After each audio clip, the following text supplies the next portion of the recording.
तो वो प्लान कर सकता है।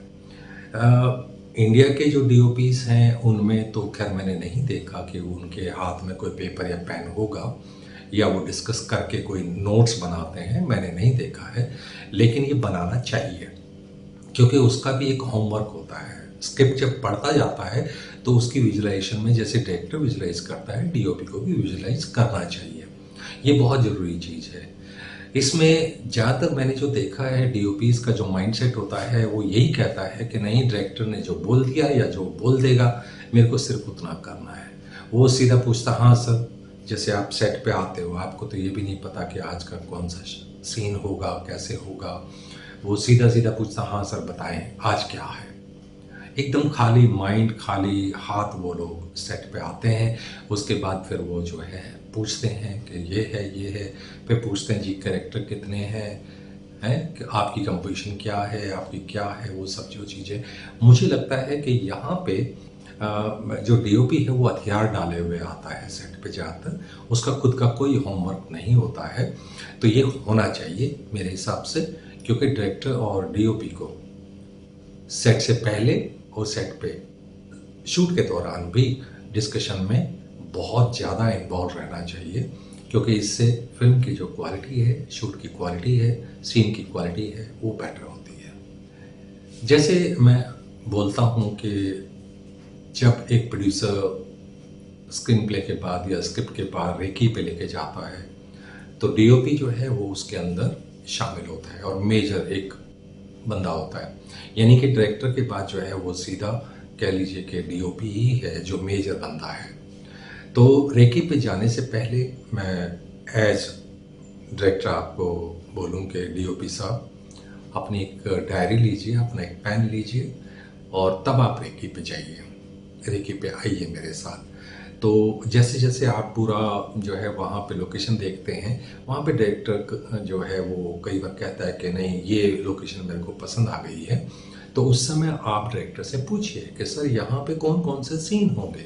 अगर आपने स्क्रिप्ट पढ़ ली होती तो आप खुद बोलते हैं कि ये जो वो वाला सीन है वो यहाँ पे बहुत बढ़िया शूट होगा। इस तरीके से आपको उसका साथ देना चाहिए। प्लस ये भी होता है कि जब आप रेकी पे जाते हैं तो लोकेशन देख के और सीन का एक जो बेस है, जो उसका मूड है, वो समझते हुए पूरे सीन को, क्योंकि आप पढ़ चुके हैं, तो आप ये कह सकते हैं कि इस सीन में मुझे हो सकता है ये शॉट लगाने के लिए क्रेन भी चाहिए, या मुझे जो है लाइट यहाँ लगानी पड़ेगी तो कैसे लगेगी, यहाँ पे ऐसा होगा तो कैसा होगा। यानी कि बहुत सारे सवाल आपके खुद के हो जाएंगे उसमें शामिल, क्योंकि आप ये कहते हैं कि भाई मेरे को जो है, अगर मान लीजिए मेरे को ये क्रेन शूट मेरे को क्रेन से करना है, लेकिन पता चला ऊपर तार का, खंबे का तार आ गया है, तो वहाँ पे आप कहते हैं कि नहीं यहाँ पे ये तार जो है हटवा दिया जाए। इसलिए मैंने एक वीडियो में कहा था कि आर्ट डायरेक्टर को भी रेकी पे साथ जाना चाहिए, क्योंकि उसको बहुत सारी चीज़ देखनी पड़ती हैं। कुछ चीज़ें अधूरी तो नहीं है, कुछ चीज़ें एड ऑन तो नहीं होंगी। तो फिर वो जो आर्ट डायरेक्टर है वो अपनी रिक्वायरमेंट साथ साथ नोट करता है, वो अपनी जो प्रॉपर्टीज़ है वो भी साथ साथ नोट करता है। वो देखता है कि इसके बैकग्राउंड में कलर क्या है क्या नहीं है टाइप से। तो ये जो सब चीज़ें होती हैं वो आर्ट डायरेक्टर भी अपने नोट्स बना के आता है। मान लीजिए डीओपी ने कहा कि ऊपर तार है, मैं क्रेन शॉट यहाँ से लूँगा, तो वो जो आर्ट डायरेक्टर है वो प्रोडक्शन वाले को बोल सकता है, प्रोडक्शन वाले को बोल सकता है, भाई साहब ये तार जो है यहाँ से ऊपर से जा रहे हैं, इसका क्या जुगाड़ हो सकता है, या ये हट सकता है, या कोई मजबूरी है क्या नहीं है। उसके हिसाब से जब वो चीज़ लगे कि भाई ये चीज़ नहीं हो सकती है, तो फिर उसके बाद वो चीज़ वहाँ से हटाई भी जा सकती है और नहीं भी हटाई जा सकती। तो डीओपी जो है अपना वो पूरा शूट जो है, उसके जो एंगल्स हैं या जो भी उसका ट्रीटमेंट है शूट का, वो चेंज कर सकता है। तो इस तरीके से ये आपस में डिस्कशन की बात है, ये डिस्कस करने के बाद ही वो वहाँ से चलते हैं। तो डीओपी का पहला फर्ज कि अपनी डायरी और पेन जरूर लेके जाए वहाँ पे, ताकि वो अपने फुल एंड फाइनल एक पेपर वर्क के साथ यहाँ पे आए, वापस आए अपनी जगह पे, और शूट से पहले वो अपनी सारे रिक्वायरमेंट एक डायरेक्टर को पकड़ा दे कि भाई ये सब चीज़ें मेरे को वहाँ पे चाहिएंगी। तो ये बहुत ज़रूरी चीज़ है। डीओपी को एक तरह से मान के चलिए कि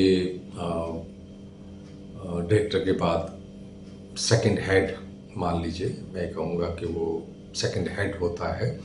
तो उसको बहुत क्रिएटिव, बहुत ज़्यादा एक्टिव, बहुत ज़्यादा टेक्निकल होना ही पड़ेगा। दूसरे, जो डीओपी की टीम है वो अपनी टीम का हेड होता है। उसके अंडर जैसे फोकस पुलर आ गए, गफर आ गए, लाइट जो है वो लाइट मैन आ गए, आपके